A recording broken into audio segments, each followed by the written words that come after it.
Hey, on today's episode, we're going to feature a conversation I had with Julie Van Horn. Julie is an account manager at Whitecap, one of the biggest distributors of construction supplies in the market. Julie is also maybe one of the most insightful voices I've come across on the topic of PPE equity and proper fitting PPE for women in the workforce. I found her perspective on how distributors can help safety pros find and implement the right solutions really enlightening. Hopefully you do too. So with no further ado, here's my conversation with Julie Van Horn. What are you seeing in the market today? Like let's establish what the demand looks like today in terms of women's PPE, its availability, its demand, all of that at a high level. What are you seeing out there? Sure. So working for a distributor, I get to talk to a lot of people. I get to talk to safety managers. I get to talk to the boots on the ground. I get to talk to superintendents and foremen, and I get to have good conversations with them, asking them what's going on. What are we seeing? How many women are out there? Um, I tend to ask the question. So I rarely get a phone call that says, "Hey, Julie, what do you have for women's PPE?" It's a rarity. I've gotten it once. But even then it was, "What do you have for women's PPE? And what's the cheapest thing I can get?" Sure. Um, so we're still initiating the conversations. Um, Many employees are just assuming that, they can offer just small sizes for women and, small men's sizes, and that will work for women. And it has over the years. We've made it work. But I think what we have to do now is ask ourselves, should we be making do, or should we be, looking at things that actually properly fit? And distributors often introduce and educate about those things. It's a little surprising to me to hear that uh, you're not getting any, generally any requests for it, that you're the one initiating the conversation. Where do the manufacturers, what's their role in, I guess, pushing that awareness or whatever it is? Because um, I say it's a little surprising because over the last couple of years, it's very much, at least in our industry, been a hot topic and a very popular conversation and debate. But it doesn't feel like it's hitting the work site as much as it is with the distributors and the manufacturers. So, is there something that us, Ergodyne, as a manufacturer of PPE, can be doing more of uh, to help facilitate that awareness? I think the awareness comes with education, and education right now comes through conversations. Yeah. It's something we have to normalize. Um, we have to start talking about them so that it's, "Oh, yes, that's right. I do have women on my job, and, oh, yeah, they do need something a little different." I think for a long time, women on job sites have tried to disappear. They don't want to be the woman on the job site. They just wanna be a worker, a tradesperson, someone who's skilled, who can do their job. Um, and we've often, when you break through, um, into into typically non-female job descriptions, right? Hmm. When you're breaking that barrier and going in and as a tradesperson, in a typically male dominant field, um, you do things to not stand out so that you can be credited for your work and not be considered, "Oh, I'm being coddled," or I'm gonna actually, on the other end of it too, you get ones that make it even tougher for women. Um, you just wanna be treated similarly, right? Not the same, because I don't think we can actually treat, women the same as we do men on any job site, but you have to have similarities, right? Not making it too easy for them, yet also not putting more challenges in front of them than you would for men. I've seen it on both ends. Yeah. Um, so Yeah, I think that is such an important point that I think I kind of want to linger on for a minute. And when you're talking about women just wanting to uh, be credited for the work they're doing, they don't want to stand out as, as different from anybody else on the work site. And it seems, I feel like you have more experience on job sites than I do myself. But from what I've observed, it seems like that margin is so slim in terms of what's going to make a woman stand out and become a subject of criticism or otherness or whatever it is. Um, how does like PPE design, what they're actually wearing, how does that connect with that point? so um I would say you need, if you're buying safety vests, you need to buy safety vests that have a man counterpart or a male counterpart as well as a female counterpart, right? That look Mhm. the same, that feel the same, that function the same, so that the only distinguishing factor between the two safety vests is a slight cut in how it fits, maybe the armholes, but when you look at it, you can't tell the difference. So if I'm standing up on a second floor looking down at people working, that I can't tell just by a color or oh, that person has two-tone where that person, doesn't.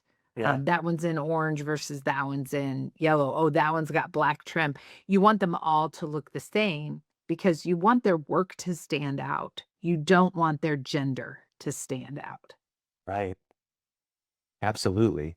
And from your perspective, what you've seen, the conversations you've had, um, what does that do to a worker's psyche when they are standing out in a way they don't want to stand out? Well, I mean, we can think about that as being humans, right? You can put that in very different things. I've asked a question of a safety director, do you have kids? Um, what happens? What happens if you sign your kid up for basketball and you show up and the coach says, "Hey, listen, um, we don't we don't have the exact same vest for your kid or exact same jersey for your kid as we do for the rest of them. It's still blue and it still has our name on it and, it's still the same cut. It's just light blue, but everybody else is gonna be wearing navy. How does that make you feel? How do you think that's gonna make your kid feel, right? Yeah, right. And then how do you as a parent feel about that, you Right. know? Yeah. Because I think, you don't and what I hear is that's gonna make make them stand out. That's gonna make them feel excluded. That's gonna make them feel not part of the team. That's gonna make them feel like they're not wanted. And all of those things translate to how any worker, not just a female, but any worker that shows up for a job who is given um, PPE or equipment that doesn't fit, that doesn't that excludes them, makes them look different.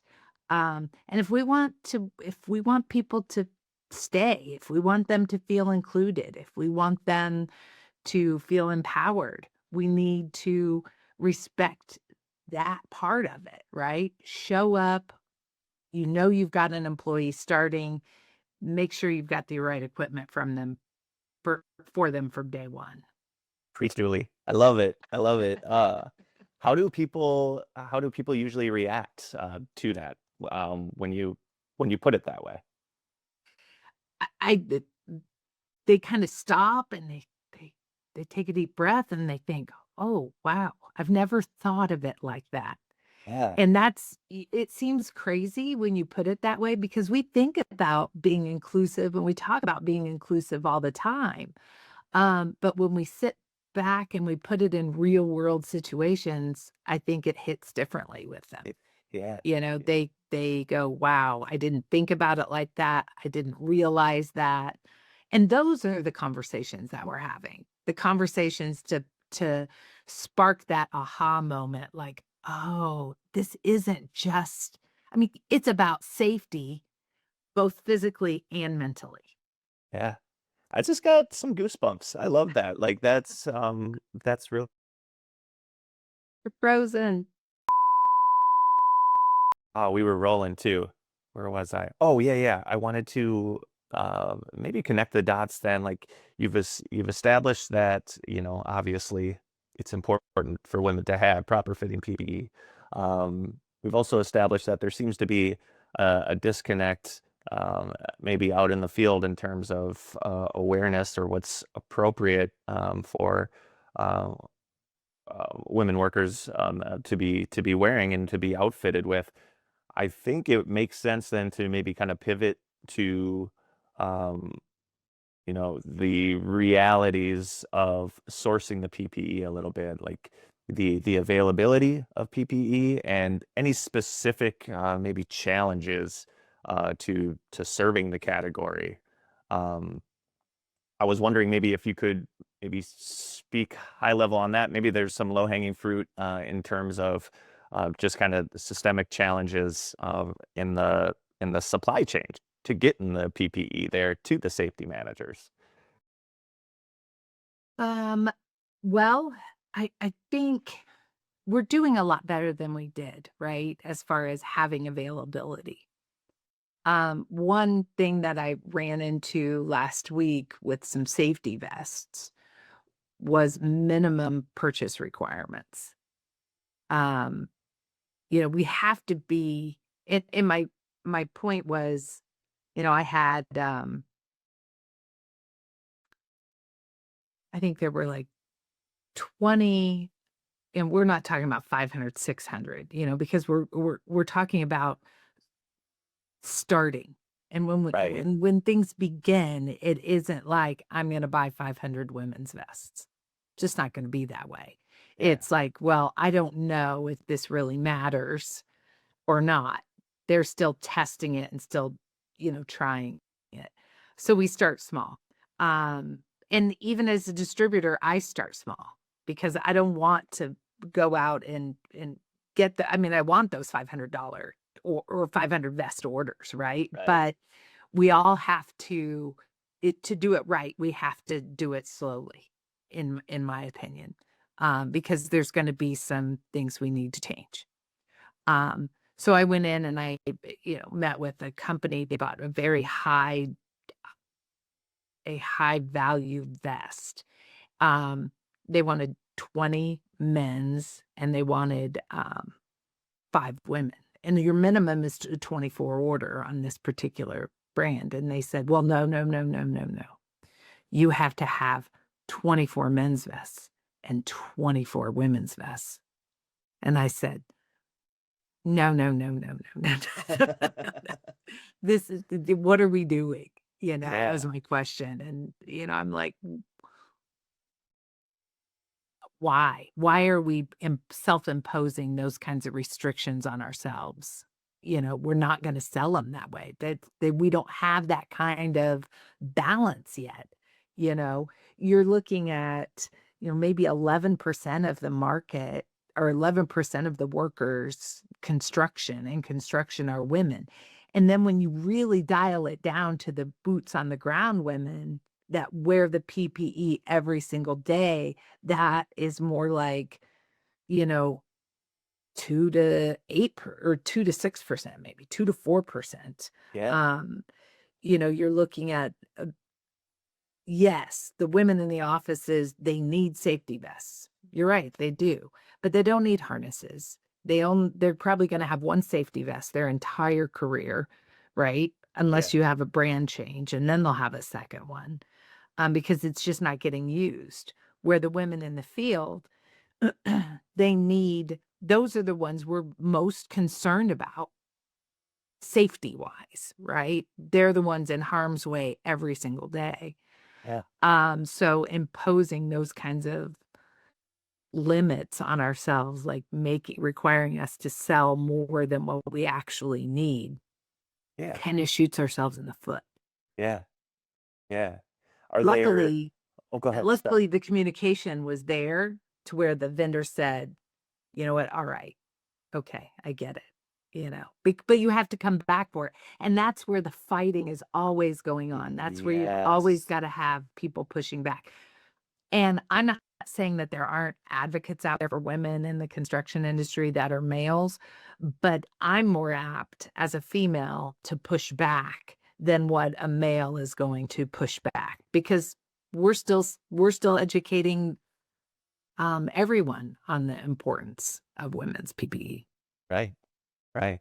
Well, yeah, and that's wait, yeah, I mean, you just nailed it. That's where the communication comes into play, but that's, also takes an added degree of effort to advocate for what seems to be a pretty simple semantical kind of a thing, right? I mean, what Yeah. like what you said, what are we doing here? I mean, 24 men's vests and whatever you said, 5 women's vests. Like it shouldn't be a battle, but Yeah. you are. And additionally, I think that if we have things that, the pushback was, well, it's a different style. This logo won't necessarily fit on the back. We might have to do it twice, right? These logos. Well, I mean, if they kind of look the same, I mean, if they're the same, not kind of, if they are the same cut and the same style,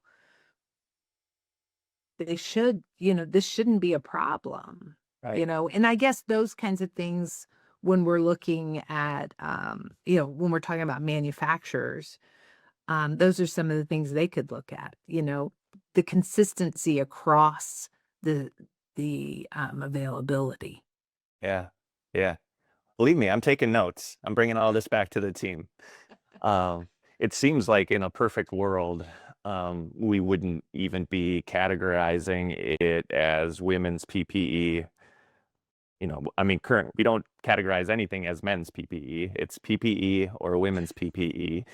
And it seems like in a perfect world, the women's fit would just be part of the full size run, where I'm picking a woman small in this vest.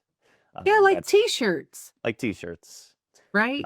Yeah, yeah, makes sense. But Yeah. we know the world doesn't make sense all the time.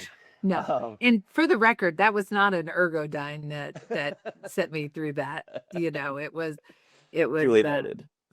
Duly noted. But these are yeah. conversations we're having all the time here at Ergodyne as well. So we don't flinch for any critique. Are there any PPE categories where finding strong women's offerings is easier or harder, or is it all kind of just a little bit difficult at this moment?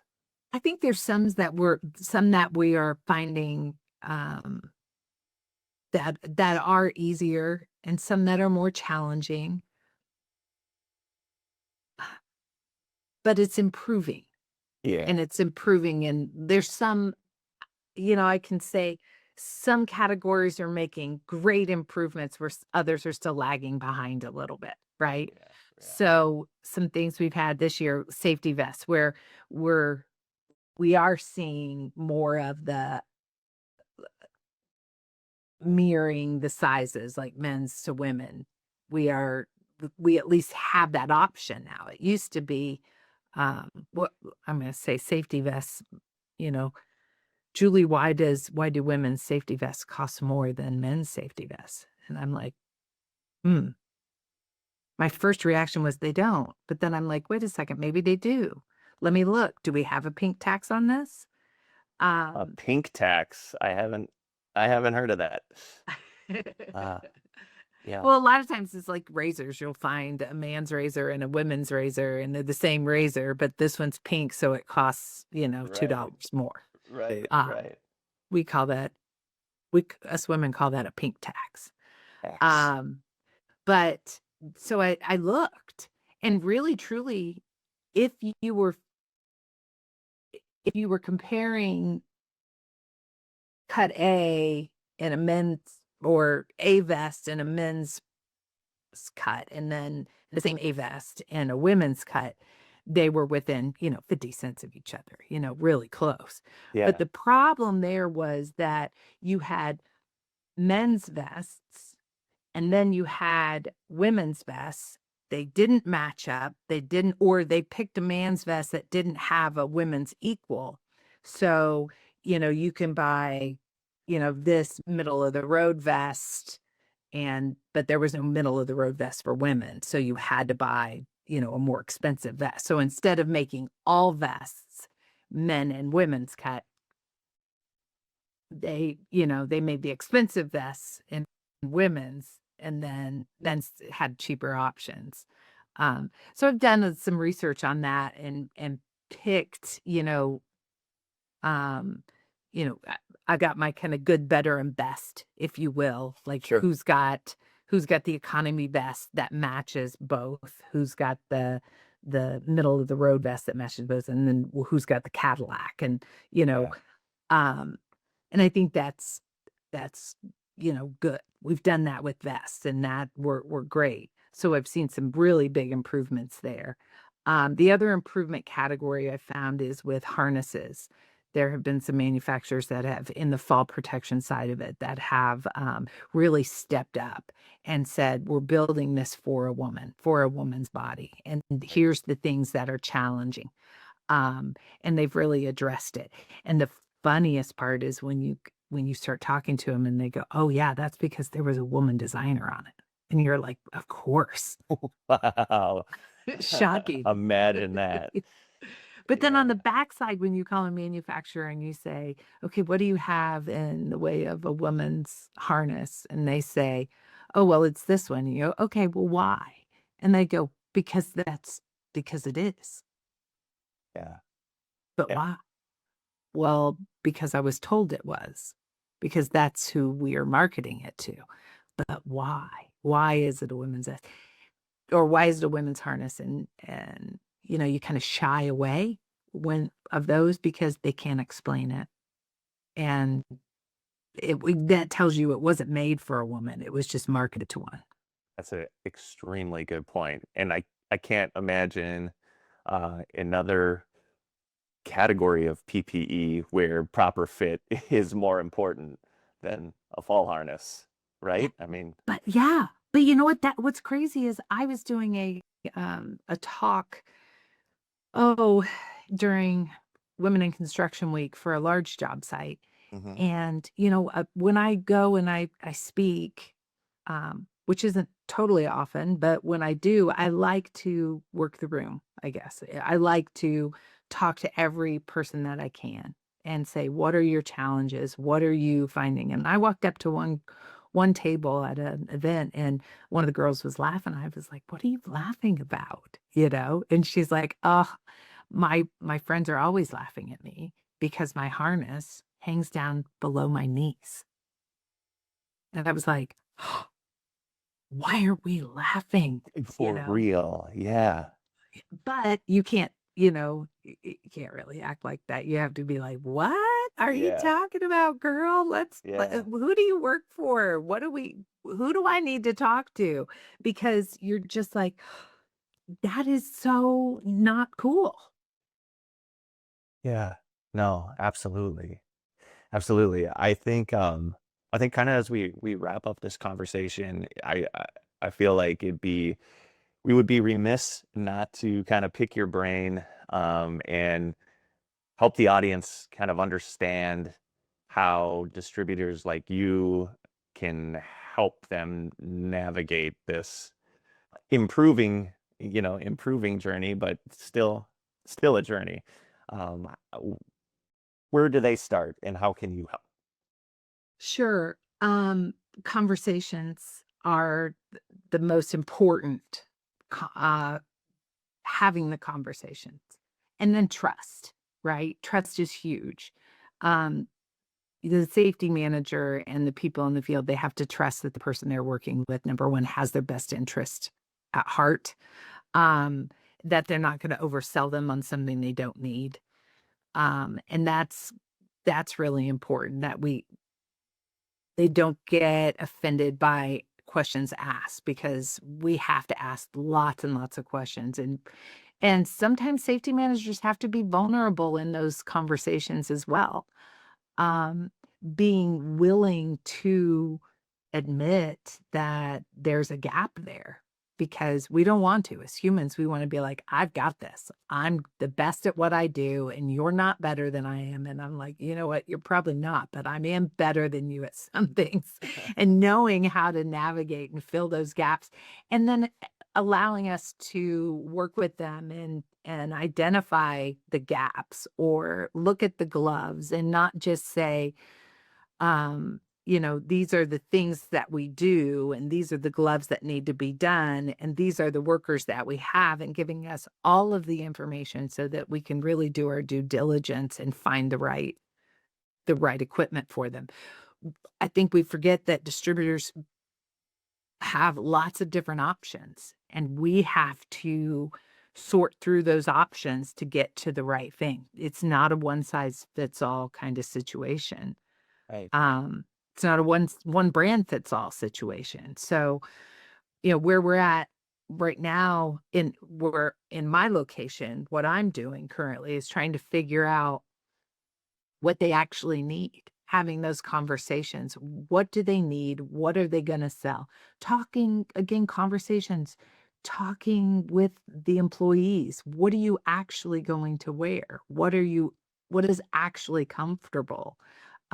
Because we all know that fit is, is important for comfort.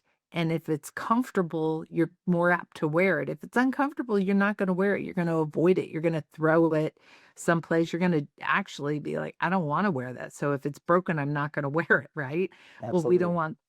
we don't want that to happen either. Finding things to protect the investment as well, and understanding that we're trying to see a big picture for them, as opposed to just coming right in and just wanting to solve this one little problem. I've got one person with a small hands, so I'm going to sell them this one glove, but I want to look further. Is that glove that I'm selling, does it fit? Is it comfortable? Does it make sense for the work that they're doing?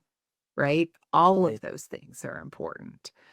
So trust is very, very important, and understanding that we're there to help them be safer. PPE is not where you start a safety culture. It's like the last hurrah. It's the last point before an accident happens. So, um, it's obviously not where we start, but it is where we kind of come to an end. And all of a safety program is important as total, right? You can't just have a fall arrest system without having a proper harness. And everything works together. And if we look at the big picture and we're able to help them fill in the gaps, that's what we do. That's what we're supposed to do. That's one of the most important things that we're charged with. Amen. Julie, this is everything I hoped it would be and more. It's obvious the world would be a better place with more Julies in it, and I think, I think you've. I'll tell my brothers you said that. Please do, please do. You've left safety managers with a lot of insight, and things to think about, and I can't thank you enough for joining us. Thanks for having me. I really appreciate it. All right, and there you have it, a wonderful conversation with Julie Van Horn from Whitecap. Hey, if you want to get connected with Julie or anybody else on her team, please do check out the episode overview for more information on exactly how to do that. Thank you, everybody, for watching and listening. Stay safe out there, people.